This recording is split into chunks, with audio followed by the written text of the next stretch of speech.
अनंत कोटी ब्रह्मांड नायक श्री स्वामी समर्थ महाराज की जय. नमस्कार. श्री स्वामी शक्ती या चॅनलवर आपले सर्वांचे स्वागत आहे. महाशिवरात्रीच्या दिवशी शिवलिंगावर आपल्याला काही वस्तू आवर्जून अर्पण करायच्या आहेत. काही वस्तूंचा अभिषेक करायचा आहे की जेणेकरून त्या दिवसाचं आपल्याला संपूर्ण फळ मिळेल. महादेव जे आहेत ते आपल्याला भरभरून आशीर्वाद देतील. यासोबतच काही गोष्टी चुकून सुद्धा शिवलिंगावर अर्पण करू नयेत.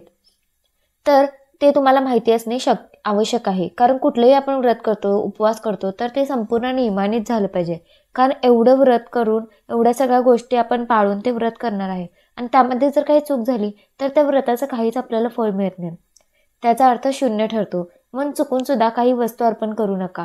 कुठलं त्या मी तुम्हाला या व्हिडिओमध्ये सांगणार आहे. तर बघा, महादेव हे भोलेनाथ आहेत. तर त्यामुळे महादेवांची अगदी भोळ्या बावड्या मनाने आपण सेवा केली ना तर ते आपल्यावर प्रसन्न होत असतात. आणि यात फक्त आपल्याला काही नियमांचे पालन करायचे, काही चुकीच्या करायच्या नाहीये. बघा, 20 फेब्रुवारी बुधवारी महाशिवरात्र आहे. तर या दिवशी तुम्ही महादेवाच्या शिवलिंगावर थंड पाण्याचा अभिषेक करायचा आहे, ज्याला आपण जलाभिषेक म्हणतो. सकाळी करा, संध्याकाळी करा, अगदी तुम्ही रात्री 12 वाजेपर्यंत 12:30पर्यंत केलं तरी चालेल.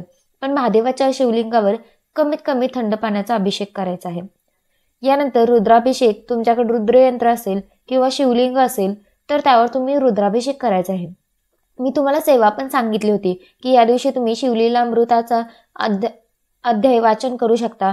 तो जर नाहीच जमलं तर तुम्ही शिवलीला अमृताचा 11वा अध्याय वाचायचा आहे. जवळपास बरेचसे लोक पूर्ण वाचतात. कारण वेळ नसेल तर तुम्ही कमीत कमी 11वा अध्याय वाचा. शिवस्तुती वाचायची आहे, शिवपंचाक्षरी स्तोत्र वाचायचं आहे, महामृत्युंजय मंत्राचा जप करायचा आहे आणि कालभैरवाष्टक तुम्हाला वाचायचं आहे. या गोष्टी यूट्यूबला लावा, चालेल, हरकत नाही. पण या दिवशी छोटी मोठी सेवा ही आपल्याकडून झालीच पाहिजे. आणि आता बघा, शिवलिंगावर तुम्हाला जलाभिषेक करायचा आहे. घरीच तुम्ही करू शकता. कारण या दिवशी मंदिरामध्ये प्रचंड गर्दी असते. तर त्यामुळे तुम्हाला घरी करा. या गोष्टी जमल्या नाहीत तर तुम्ही मंदिरात जाऊन करू शकता किंवा नाहीच जमलं तर घरी सुद्धा करू शकता. बघा, तुम्हाला छान वाटेल. तर जलाभिषेक कसं करायचं आहे घरी, तर एक ताट घ्या, त्याच्यामध्ये शिवलिंग ठेवा, अभिषेक पात्र तुम्ही त्याच्यामध्ये पाणी टाकून ठेवा, तसा अभिषेक करा आणि 108 वेळेस ओम नमः शिवाय म्हणत किंवा इतर ज्या गोष्टी मी तुम्हाला सेवा सांगितलेत ते म्हणत जरी तुम्ही अभिषेक केला तरी सुद्धा चालेल. आता मी तुम्हाला अभिषेक केला हे तर सांगितलं, तर तुम्हाला मी ज्या गोष्टी सांगते त्यातल्या तुम्हाला सगळ्या जमतील किंवा सगळ्या नाही जमतील असं पण नाही आहे. तर तुम्हाला या वस्तूंचा अभिषेक करायचा आहे. पाणी तर सगळ्यांकडेच असतं, तर त्यामुळे पाण्याचा अभिषेक आपल्याला करायचा आहे.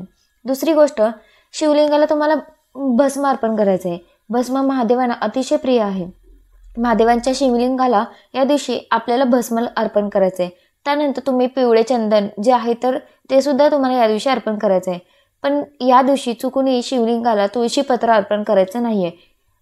पण तुम्ही या दिवशीच नाही तर कोणत्याही दिवशी तुम्ही शिवलिंगाला तुळशीपत्र अर्पण करायचं नाही. त्यानंतर हळद कुंकू अर्पण करायचं नाही आहे. या गोष्टी तुम्ही लक्षात ठेवा. या 3 गोष्टीसोबतच चाफ्याचं फूल आहे ते पण या दिवशी महादेवांना अर्पण करायचं नसतं. तर दुसरी गोष्ट म्हणजे रुईचं जे फूल आहे ते या दिवशी अर्पण करायचं आहे. लक्षात घ्या, रुईचं फूल जे आहे ते या दिवशी अर्पण करायचं आहे. तर एक रुईचं फूल घ्या. या दिवशी तुम्हाला शिवलिंगावर अर्पण करायचं आहे. 1000 पटीने पुण्य आपल्याला मिळत असतं जर तुम्ही शिवलिंगावर महाशिवरात्रीच्या दिवशी रुईचं फूल अर्पण केलं.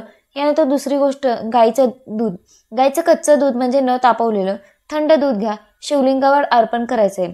धोत्राचं फळ किंवा धोत्र फूल तुम्हाला जे मिळेल, दोन्ही मिळालं तर दोन्ही तुम्ही अर्पण करा. हे अर्पण केल्यामुळे तुमच्या जीवनातील जे काही संकट आहेत, समस्या आहेत, अडचणी आहेत ते दूर होण्यासाठी मदत होत असते. यानंतर शमीचं जे पान आहे तुम्ही या शिवलिंगावर अर्पण करू शकता. शमीचं पान, यानंतर बघा पांढरे इतर जे पण फुलं आहेत, पांढरी फुलं तुम्ही अर्पण करू शकता. तर या काही गोष्टी आहेत. चंदन मी तुम्हाला सांगितलं, चंदन अर्पण करायचं आहे, कच्चं दूध अर्पण करायचं आहे, मध अर्पण करायचं आहे.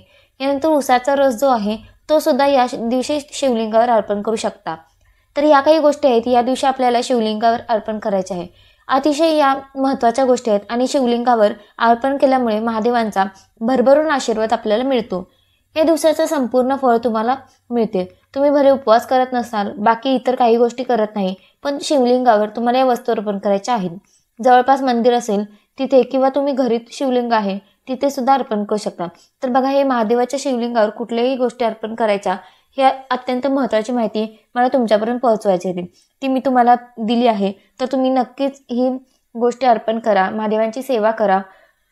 आणि व्हिडिओ आवडला असेल तर व्हिडिओला लाईक करा, शेअर करा आणि चॅनलला सबस्क्राईब करा. श्री